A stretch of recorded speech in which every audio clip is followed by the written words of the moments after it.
اندر بہت ساری اموات ہوتی ہیں. کچھ لوگ طبی اموات کا شکار ہوتے ہیں، کچھ لوگ بیماری کی وجہ سے موت کا شکار ہو جاتے ہیں.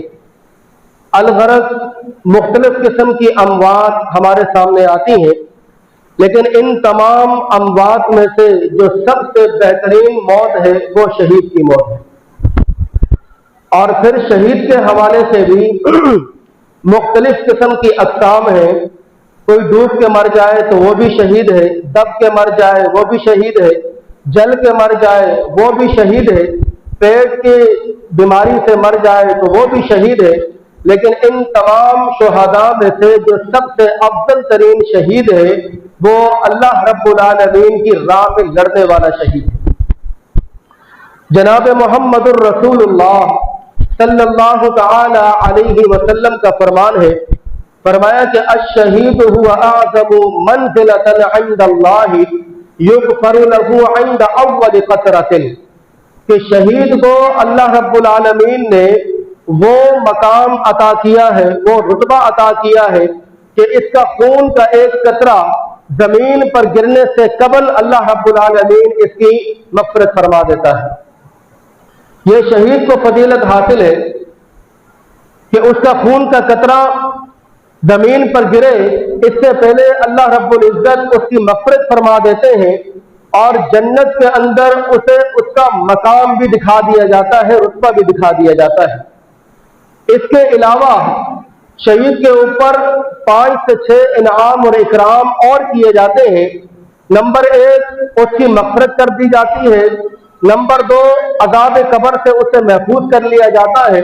نمبر 3 آخرت کی سختی اس کے اوپر اثر انداز نہیں ہوتی ہے.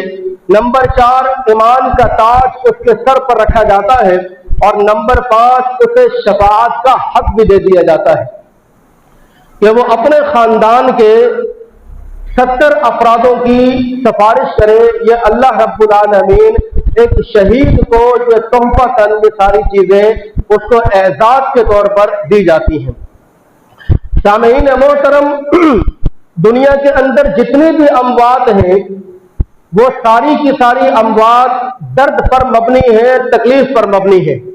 میں یہ کہتا ہوں کہ دنیا کی ساری تکالیف کو اگر ترازو کے ایک پلڑے میں رکھ دیا جائے اور موت کی تکلیف، موت کی شدت کو دوسرے ترازو کے پلڑے میں رکھ دیا جائے تو یقینی طور پر موت کی تکلیف ان تمام تکالیف کے اوپر بھاری ہو جاتی ہے. لیکن کیا وجہ ہے کہ جب کسی شہید کی موت آتی ہے تو اللہ رب العالمین اسے اس تکلیف سے ورا کر دیتا ہے، اس تکلیف سے اسے محفوظ کر لیتا ہے. اس کی وجہ یہ ہے کہ جب ایک مجاہد اللہ رب العالمین کی راہ میں لڑتا ہے اور زخمی ہوتا ہے اور فوت ہونے سے قبل، شہید ہونے سے قبل اللہ رب العالمین جب اسے اس کا مقام دکھاتے ہیں، جب جنت کا اسے نظارہ کرایا جاتا ہے تو وہ اس نظارے کے کشمکش کے اندر اپنی تکلیف کو وہ بھول جاتا ہے. اور اس کا ایک بیان سورہ تحریم کے اندر اللہ رب العالمین نے حضرت آسیہ رضی اللہ تعالی عنہا جو کہ فرعون کی بیوی تھی اور ایمان لے کر آئی تھی، ان کی ایک مثال کو اللہ نے یہاں پر بیان کیا ہے. جب حضرت آسیہ ایمان لے کر آتی ہیں اور فرعون کو اس حوالے سے علم ہوتا ہے کہ میری بیوی مجھے رب تسلیم نہیں کرتی بلکہ آسمان والے کو اپنا رب تسلیم کرتی ہے، یہ فرعون اپنے درباریوں سے کہتا ہے کہ میری بیوی کو لے کر جاؤ اور 2 پتھروں کے درمیان اسے باندھ دو اور ایک بڑے پتھر کے ذریعے سے حضرت آسیہ رضی اللہ تعالی عنہا کا سر کو کچلا جائے. لیکن اس پتھر کو مارنے سے قبل حضرت آسیہ سے یہ پوچھ لینا، اگر وہ فرعون پر ایمان لے کر آتی ہے، فرعون کو رب تسلیم کر لیتی ہے تو عزت و احترام کے ساتھ حضرت آسیہ کو واپسی لے آنا، اور اگر وہ آسمان والے رب پر ایمان کو برقرار رکھتی ہے تو اس پتھر کے ذریعے سے حضرت آسیہ کے سر کو کچل دینا. اللہ رب العالمین نے حضرت آسیہ رضی اللہ تعالی عنہا کا بیان سورہ تحریم کے اندر بیان کیا وَضَرَبَ اللَّهُ مَثَلًا لِلَّذِينَ آمَنُوا امْرَأَتَ فِرْعَوْنَ إِذْ قَالَتْ رَبِّ ابْنِ لِي عِندَكَ بَيْتًا فِي الْجَنَّةِ وَنَجِّنِي مِنْ فِرْعَوْنَ وَعَمَلِهِ وَنَجِّنِي مِنَ الْقَوْمِ الظَّالِمِينَ۔ حضرت آسیہ اپنے رب سے دعا کرتی ہے کہ یا اللہ تو مجھے زندگی کے اندر جنت میں مجھے میرا مقام دکھا دے، مجھے میرا مقام دکھا دے، اور میں تجھ سے دعا کرتی ہوں کہ فرعون سے، اس ظالم قوم سے، اس کے عمل سے یا اللہ تو مجھے نجات عطا فرما۔ اور جب حضرت آسیہ کو لٹایا گیا اور سنتری پتھر لے کر ان کے سر پہ کھڑا ہوا اور اس سے سوال کیا کہ بولو فرعون پر ایمان لے کر آتی ہو، فرعون کو اپنا رب تسلیم کرتی ہو یا نہیں؟ تو حضرت آسیہ کہتی ہے میں فرعون کے ظلم سے نجات چاہتی ہوں اور آسمان والے رب پر ایمان لے کر آتی ہوں۔ اس واقعے کا تعلق شہید کے ساتھ جڑتا کس طرح ہے کہ مرتے وقت شہید کو تکلیف کیوں نہیں ہوتی ہے، مرتے وقت شہید کو موت کی شدت محسوس کیوں نہیں ہوتی ہے؟ اس کی ایک وجہ یہ ہے، قرآن نے بیان کیا۔ اور جب یہ فرعون کا درباری حضرت آسیہ پر پتھر کو پھینک رہا تھا تو اللہ رب العالمین نے آسمان کے دروازوں کو کھول دیا، اور جب آسمان کے دروازے کھولے حضرت آسیہ نے دنیا کے اندر رہ کر جنت کے اندر اپنا محل دیکھا، اپنا گھر دیکھا۔ یقین جانیے کہ وہ اس نظارے کے کشمکش کے اندر اتنا گم ہو گئی کہ ان کو یہ پتا نہیں چلا کہ ان کے اوپر پتھر کب لگا اور ان کی روح جسم سے باہر کب آئی۔ اور اس کی جیتی جاگتی ایک مثال موجودہ دور کے اندر ایک ویڈیو منظر عام پر آئی فلسطین سے، 7 سے 8 سال کی بچی ہے اور وہ حالت موت کے اندر ہے، قریب الموت ہے، اپنے باپ کے ہاتھوں پر ہے، اور وہ کہتی ہے کہ بابا میں اللہ کی قسم کھا کر کہتی ہوں آج میرے رب نے آسمانوں کے دروازوں کو کھول دیا ہے، بابا میں اللہ کی قسم کھا کر کہتی ہوں کہ میں فرشتوں کو دیکھ رہی ہوں، مجھے فرشتے نظر آ رہے ہیں، جبکہ وہ بچی قریب الموت ہے، مرنے والی ہے۔ قابل احترام دوستو، یہی وجہ ہے کہ شہید کے علاوہ جتنے بھی لوگ ہیں موت کی انہیں اتنی تکلیف محسوس ہوتی ہے کہ ان کی روح جسم کو پھاڑ پھاڑ کر باہر نکلتی ہے، یوں لگتا ہے کہ جس طرح آسمان اپنی آب و تاب کے ساتھ، اپنی طاقت کے ساتھ زمین پر حملہ آور ہو چکا ہے اور مرنے والا آسمان اور زمین کے درمیان سینے کی طرح پس رہا ہے۔ دنیا کے اندر اگر کسی کی تکلیف ہے تو وہ موت سے زیادہ کوئی تکلیف نہیں ہے۔ دنیا کی تمام تکلیفیں ایک طرف رکھ دی جائے، موت کی شدت اور موت کی تکلیف کو دوسری طرف رکھ دیا جائے، یقین جانیے کہ یہ موت کی تکلیف ان تمام تکالیف کے اوپر بھاری پڑ جائے گی۔ لیکن شہید وہ عظیم انسان ہے کہ جس کو اللہ رب العزت موت کی تکلیف سے محفوظ فرما لیتا ہے۔ جب اس کی روح نکلتی ہے اور جسم سے روح جدا ہوتی ہے تو انہیں یوں محسوس ہوتا ہے کہ جس طرح اس سے کوئی کانٹا چبھا ہے یا جس طرح اسے کسی سوئی چبھی ہے، اور وہ ٹھنڈا ہو جاتا ہے۔ قابل احترام دوستوں، بزرگوں، بھائیوں، اسی وجہ سے اللہ رب العالمین نے شہید کے حوالے سے قرآن مجید کے اندر ایسی ایسی جامع آیتیں بیان کی ہیں کہ انسان پڑھنے کے بعد اس کا جی چاہتا ہے کہ وہ اللہ کی راہ میں کٹ پڑے۔ اس دنیا سے جانے کے بعد خالق کائنات دنیا میں ہونے والے شہیدوں سے سوال کرے گا، اور ایک شہید کو مخاطب کیا جائے گا کہ مانگو کیا مانگتے ہو، جو مانگو گے دیا جائے گا۔ تو یہ شہید کہے گا کہ یا الہ العالمین مجھے دنیا کے اندر دوبارہ بھیج، میں دوبارہ تیری راہ کے اندر لڑنا چاہتا ہوں، کٹنا چاہتا ہوں۔ جو سرور، مزہ، ذائقہ، جو نشہ تیری راہ کے اندر کٹنے کا ہے وہ میں نے دنیا کی کسی نعمت کے اندر نہیں دیکھا ہے۔ یا اللہ تو مجھے بھیج، میں دوبارہ کٹ کر تیرے پاس آنا چاہتا ہوں۔ یعنی کہ جو آخری لمحات ہوتے ہیں شہید کے، وہ اتنے زیادہ اہم ترین ہوتے ہیں کہ انسان کو تکلیف کی حرارت تک محسوس نہیں ہوتی۔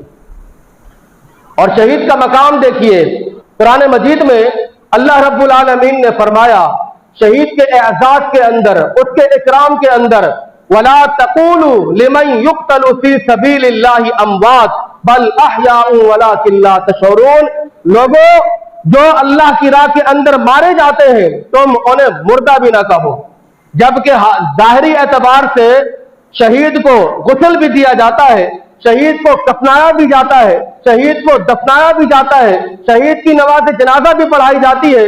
وہ تمام کام جو عام مردے کے ساتھ کیے جاتے ہیں وہ شہید کے ساتھ بھی کیے جاتے ہیں، لیکن یہ شہید کا رتبہ ہے، اس کی یہ فضیلت ہے، اس کی یہ عظمت ہے کہ اللہ رب العالمین نے اسے مردہ کہنے سے بھی منع کیا ہے۔ وَلَا تَقُولُوا لِمَنْ يُقْتَلُ فِي سَبِيلِ اللَّهِ أَمْوَاتٌ، تم اسے مردہ نہیں کہہ سکتے، بل احیاء، بلکہ وہ زندہ ہے، وَلَٰكِن لَا تَشْعُرُونَ، اور تمہیں اس بات کا شعور نہیں ہے۔ قابل احترام دوستو، آج انسان فلکیات کا ماہر بن چکا ہے، ڈاکٹری کے اندر عبور حاصل کر چکا ہے، انجینئر کے اندر عبور حاصل کر چکا ہے، آج کے سائنسدانوں نے سمندروں کی خاک کو چھان لیا ہے، آج کے سائنسدان فلکیات کے اندر مہارت حاصل کر چکے ہیں، لیکن قابل احترام دوستوں کچھ پردے ایسے ہیں جو کبھی بھی انسان کی عقل پر عیا نہیں ہوئے، کچھ چیزیں ایسی ہیں جو انسان آج تک نہ وہاں پہنچا ہے اور نہ اس کے بعد پہنچ سکے گا، اور ان میں سے ایک چیز جو ہے وہ حالت برزخ ہے، برزخی زندگی کے حوالے سے کہ مرنے کے بعد کیا ہوگا، مرنے کے بعد کا عالم کیا ہے، مرنے کے بعد کے تصورات کیا ہے، مرنے کے بعد کی زندگی کا تصور کیا ہے۔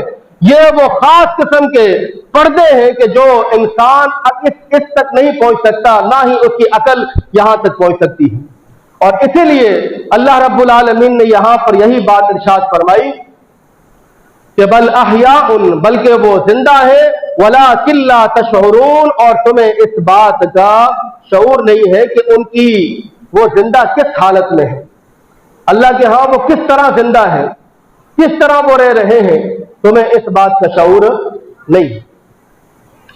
تو قابل احترام دوستوں، بزرگوں، بھائیوں، اللہ رب العالمین نے شہید کا رتبہ قرآن مقدس کے اندر بے شمار مقامات پر بیان فرمایا ہے، بلکہ حضرت انس رضی اللہ تعالی عنہ کی یہاں پر ایک حدیث بھی ہے، اور وہ حدیث یہ ہے کہ حضرت انس رضی اللہ تعالی عنہ بیان کرتے ہیں کہ جناب محمد الرسول اللہ صلی اللہ علیہ وسلم فرماتے ہیں کہ اللہ کے سامنے شہید کو پیش کیا جائے گا، اور وہ اس بات پر ضد کرے گا کہ یا اللہ تو مجھے دنیا کے اندر دوبارہ بھیج، میں اس لذت کو دوبارہ حاصل کرنا چاہتا ہوں۔